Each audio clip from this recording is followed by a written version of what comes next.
tutandise okutambula kulaba okudda kunyumya wamma basebo ne banyabo ogwa Nanteza gwe nnina gwe guno omukisa omunene ennyo guyite ogwa Dyabe kubanga yeyo gunange enzaani akutte ku Ensuusuuti. Ensuusuuti nayo tekyalabika.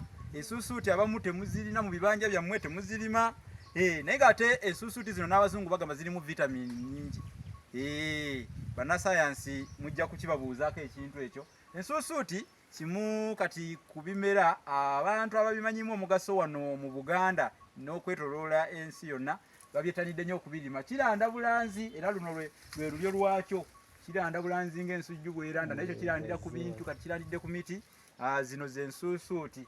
Ziriibwa era kiriibwa kyennyini okiwaatako n'osalaasala osobola okukifumba kyo nga kyo ne kikola enve zaakyo oba n'oteeka mu nve endala kijjanjalo ng'ekyo n'osalaasala n'oteekamu n'olya n'olyoka weenuguuna ennoga n'okuba n'oyisa kulikaalanga n'osigala nga wamma buli omu akunyenyeza mutokkira wamma kabalungi nsiiti akabuse ku ntunku. Nze Musisi Bosa Geoffrey Munnabusiro nkonge ya muvule Nantagwira kye yakimu kiwoowoolo munyo gwa vu atalina mazzi talya saavu omwana w'Abambejja omukenkufu mu lulimi Oluganda. Kati tubasiibudde mwebale kutugoberera bulijjo.